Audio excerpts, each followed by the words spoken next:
What's up, guys? I'm Alex. Tonight we got another Weller doubleheader.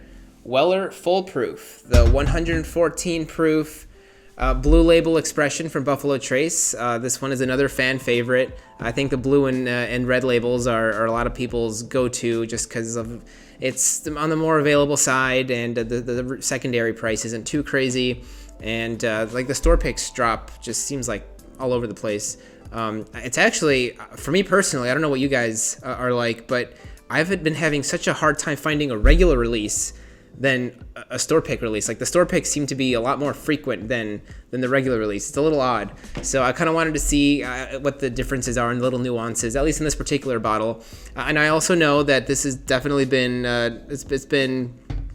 it's seen some things, and this one is definitely like a fresher cork pop. So I'll definitely try to keep that into account in regards to the, I guess, like the ethanol and like the balance of the pour. But I also heard that that's a placebo, that's not really a real thing. So who knows? But these are the bottles I have, so I wanted to give them a shot and just share my thoughts and see what you guys thought as well.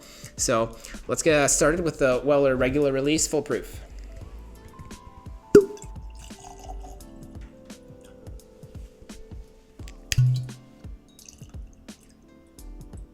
All right, so starting off with the regular release, yeah, I'm getting a nice powdered sugar on the nose.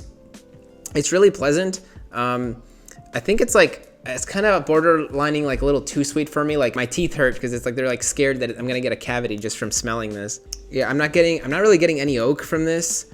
This is just straight up sugar and like vanilla. A little bit of caramel. I'm not getting like the floral notes that I was from 107. I'm getting like some cinnamon. But yeah, this just smells like candy. Like there's really no other way around that. Like in my teeth are they're shaking in their boots. All right, so going on to the store pick version. Oh wow, I'm still getting like some nice sugars, but it's more like brown sugar as opposed to the powdered sugar that I was getting here. So it's like a little bit more complex, a little more nuanced, and yeah, right now, like my mouth is just like watering going for this one. I can still kind of get a little of the cavity jitters from my teeth as well here, but not as much as this one. But yeah, this smells really good. I'm still not getting oak or anything that you would from like a traditional bourbon, but just Buffalo Trace has this way of like finding like the sweetness in bourbon that it's kind of hard to replicate from other distilleries. Let's go for the taste on the regular release of the full proof. Salud. Wow, that experience, the first thing that I think of is like a sour Skittle. I love sour Skittles when I was a kid. It just now isn't. I just don't really have them as much. I haven't had them in years, but that's definitely what my mind instantly went back to.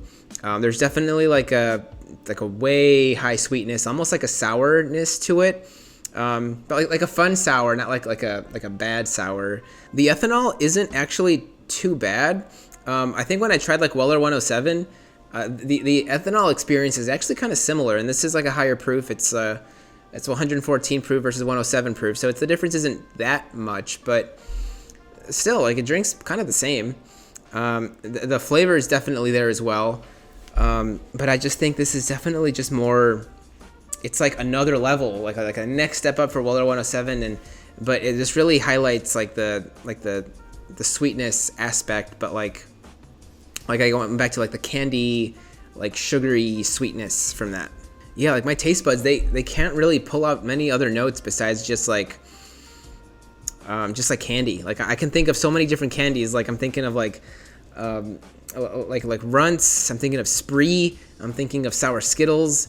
All these are like flavors that are popping up, but it's all kind of like the same notes, I guess. So I can't really pull many other things from that. I'm not getting oak. I'm not really getting vanilla. I'm not getting cinnamon.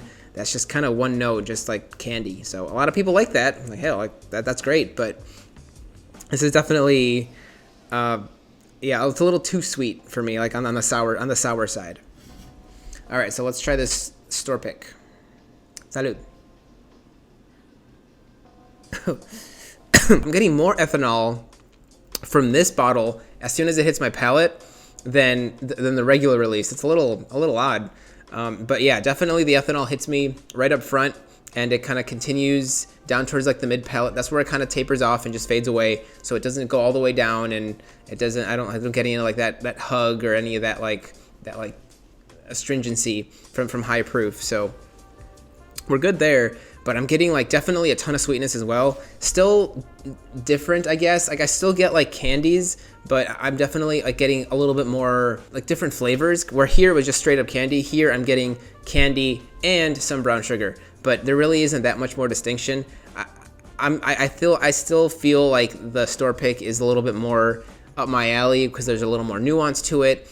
And like as much as I like sweetness, I also like oak a lot. So kind of like a nice blend of the two. That's definitely where I like to stay. So this particular barrel could have been aged a little longer. That's why I'm getting a little bit more of that complexity, that brown sugar. But there isn't a ton of difference between the two. I still ultimately prefer this one, but it's not by much. And like now to kind of, I guess, come clean, like I'm not that crazy about Weller Full Proof. I think it's a little bit like just like I said with this one, like going on the sweet train. This is like one step too far, and it's just like I don't know, like I don't know. It's just a little. It's just past my limit of what I want like a bourbon to taste in regards to sweetness. So I don't really go for these bottles too much. Yeah, they're not like super high on my hunt list. And I guess like I'm probably gonna get a lot of hate for this one, but I'm not that crazy about William Larue Weller either. You need to leave. It's like, I know it's like a coveted like holy grail bottle for a lot of people, but like it's just like it's like this, but it's just even sweeter. Like I don't know how else to describe it. I tried it twice. I tried like I think like the 2020 and the 2022 release, and I don't know. I didn't get it. I mean, I don't know. Like, leave your hate in the comments, I guess, if you have to. But I'm definitely more of the George T. Stagg profile, where it's definitely like more oak and a little bit more like just more of that. More like that brown sugar influence. Whereas once you get to William Larue Weller, like I don't really get that oak. It's just more candy, and it was like too much. It was like hot, and like I like barrel proof. I like hazmats, and like even that, it's just I don't know. It just drank a little too much for me.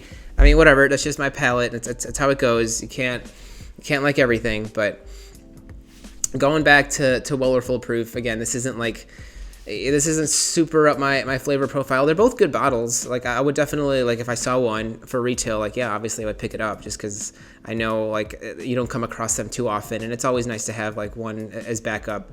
But no, I don't really reach for them too often, to be honest. Like when when it's at my bar, I definitely go for other stuff first. But if I'm craving something sweeter, and if I have my sweet tooth going, I definitely get a pour of this, no problem. But so yeah, those are my thoughts. Roast me in the comments if you must with my Full Proof and William Larue Weller comments. But thanks for stopping by. I had a great time, and hit the like button, leave a comment, subscribe, whatever you want. And I'll see you guys in the next video. Salud.